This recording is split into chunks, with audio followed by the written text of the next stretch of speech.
নমস্কার, গুরু কৃপাই কেবলম।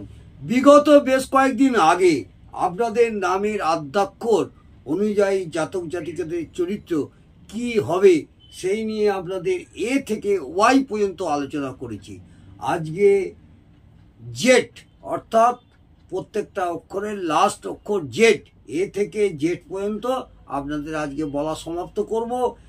যেসব জাতক জাতিকাদের নামের আদ্যাক্ষর প্রথম অক্ষর আর কি জেড, তাদের চরিত্র কি প্রকৃতির হয় সেই নিয়ে বিস্তারিত আলোচনা করছি।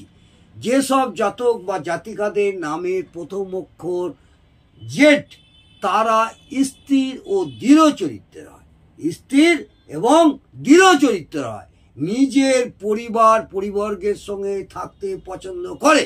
এই সব জাতক জাতিকারা নিজের পরিবর্গের সঙ্গে থাকতে পছন্দ করে।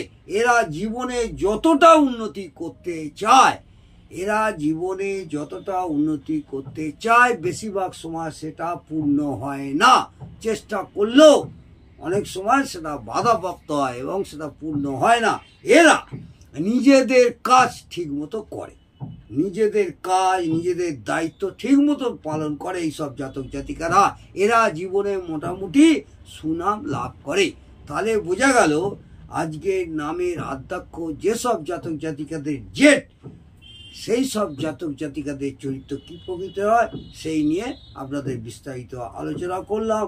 আজকে আপনাদের এ থেকে জেড পর্যন্ত সমস্ত নামের আদ্যাক্ষর এ থেকে জেড পর্যন্ত যেসব জাতক জাতিকাদের আজকে সমাপ্ত করলাম। এবারে আমি অন্য চ্যাপ্টার নিয়ে আপনাদের শিক্ষামূলক আলোচনা করব। নমস্কার, ভালো লাগলে কমেন্টে জানাবেন।